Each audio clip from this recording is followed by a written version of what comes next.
Are you ready? Ready. All right, let's go. Kevin here, Top 1 Financial Advisor and best-selling author. We are here to talk about the stock market. JP Morgan is one of the world's largest investment firms, and they put out a top 10 list for the best stocks of 2023. I'm going to quickly just give you exactly what they had on the list and tell you how well they have done so far this year and give you my quick thoughts and opinions on which ones will continue to be good for the rest of the year. Now also, as a bonus, if you just happen to stick around, I'm also going to give you a resource for the top 5 stocks for July 4th, the week of July 4th, because the last 50 years, this has been one of the best performing weeks in the stock market. So stay tuned for that. Let's go ahead and break it down. So the first one they have on here, and then going from 10 all the way to 1, is Plug Power. Now this was extremely popular about 2 years ago, but this year is down 16%. Not a stock I would be excited about, at least right now. To give you a little bit of context, the S&P 500, the largest 500 companies in the US, the current return at the time I'm doing this video is 15.9%. Let's go ahead and call it 16. This stock and the stock market are going in two opposite directions. Positive 16, negative 16. Generally, my investment philosophy is not to jump into a stock going in the wrong direction. So that's just me. That's just me. Everybody's got their own investment philosophy. Plug Power is not going along with my own personal philosophy. But let me know what you think about that one. Next is Biohaven. Not a company that would have popped up on my radar. They're currently up 72% so far this year, which is quite impressive. The next one here they have is Blade Air Mobility, another company that's just flies under the radar, at least to me. That stock symbol is BLDE. They're up about 10%. There's an asterisk here. Okay, there's an asterisk here for Blade Air. The asterisk is they are a penny stock. At the time I'm doing this video, it's about, for context, I'm doing it July 4th, so you might hear fireworks in the background. But Blade Air is about $4.43. This is a stock that's easily manipulated, meaning that somebody can buy several thousand shares and push the price left or right. It can also double pretty quickly, but it can be a little deceptive. So just the fact that it's up 10% could sound great, could sound appealing, but you're only talking about, what, 40 cents, right? So you definitely want to be careful there.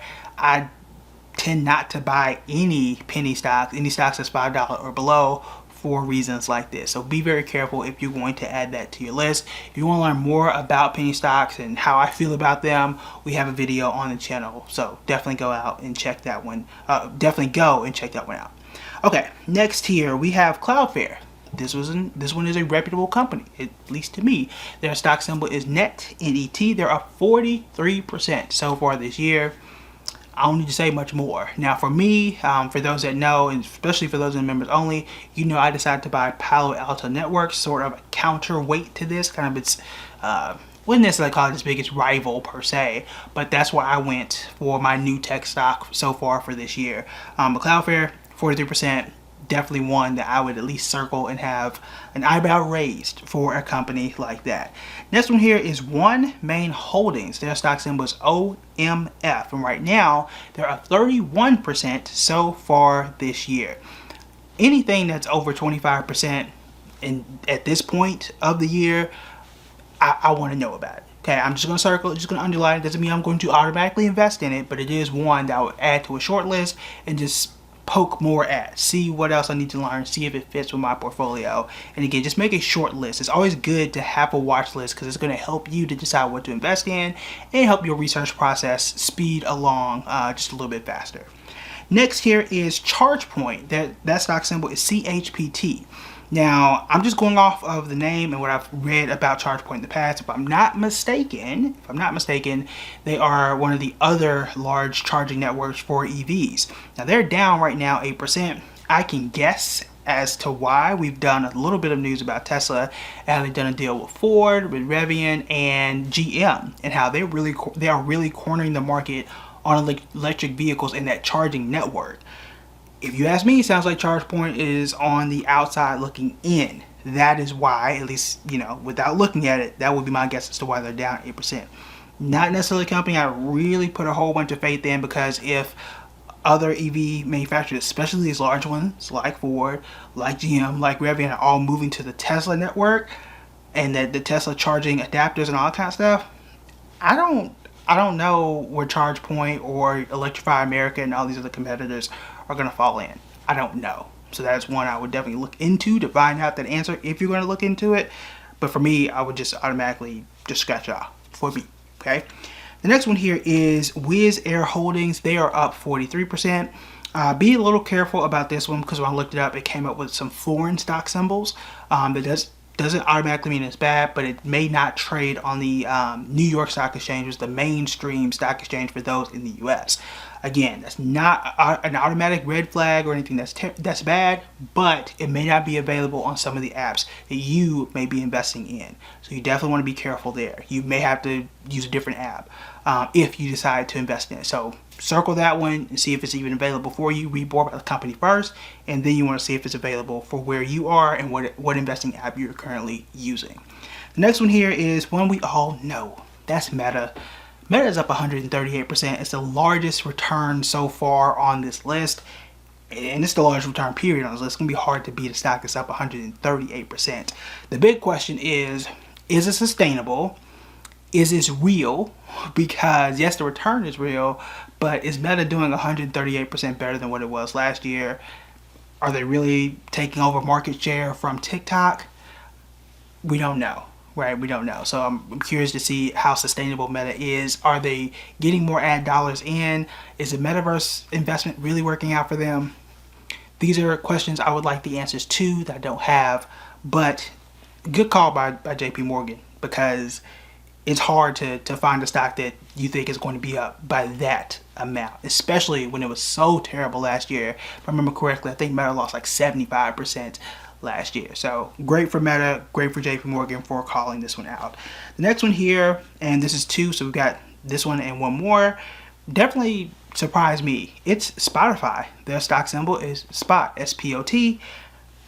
Be honest with you, forgot Spotify as a stock existed. I listen to Spotify every day, but I totally forgot it existed. And for it to be up 103%, and I still feel like it's under the radar, is remarkable. Now my question here is Spotify profitable? Are they really making money, or is the stock up because people just like tech stocks in general? I don't know. This is one I would definitely look into. I think this one definitely has my eyebrow raised because it's a familiar product. It is a subscription product, and it tends to be sticky. What I love about sticky companies, and what I mean by sticky companies, are companies where you put in your information, it starts to learn you, and you really don't want to leave. Like, I don't know if I can ever leave Spotify. And that's because I've got all my playlists for so many years on there. I'm not taking that off and rebuilding it on Tidal or Apple Music or wherever else. I'm not.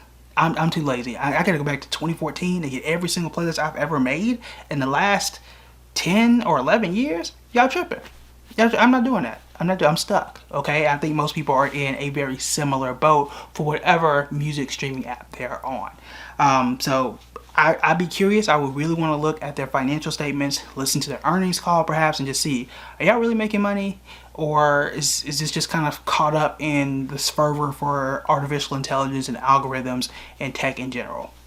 I don't know. Okay, that's one I would definitely want to look into. And the last one here is perhaps the most shocking return is Peloton. Now y'all know I have been using Peloton as a punching bag, so I guess I've been getting my workout from Peloton in one way or another, but they're actually up 3% so far this year, which is great because 2 years ago, maybe even 3 years ago now, the stock was well over $90 a share. Now it's like, I don't know, between $6 and $8 a share. So it is still terrible. But so far, from January to right now, at the end of July 4th, it's up 3%. Hooray for Peloton. That's still not the 16% that the stock market is up, but a win is a win so far for Peloton. So hopefully they can get back to something, whatever that something is going to be, because I don't want the company to go bankrupt, but they're on the list. Now, would I invest in Peloton? That is absolutely no, not at this point in time, because they have a lot of other issues they need to figure out. But for whatever reason, I don't know why JP Morgan put it on the list, but Peloton is here as their number one stock for 2023. Okay, not my list, okay? Speaking of not my list, I do have a list of the top 5 stocks for July 4th of 2023. As I mentioned earlier, I think that video is going to be here or here. I don't know how this orients on YouTube, but y'all get the point. But I will tell you, one of those is Netflix, because the last 10 years, 100% of the time, 100% of the time during the week of July 4th, Netflix has given a positive return. The only stock that has done that over the last 10 years. So if you're going to buy a stock this week and you just had to, history says Netflix is a sure thing. That doesn't predict the future, and we've already missed one day so far this week, but it is something that I would check out if you're looking to invest this week. And there are 4 additional stocks on there that you do want to check out, so make sure to click the video on one of these sides of the screen. All right, that is it for me. Make sure you hit the like button on your way out, and I will talk to y'all tomorrow. Bye.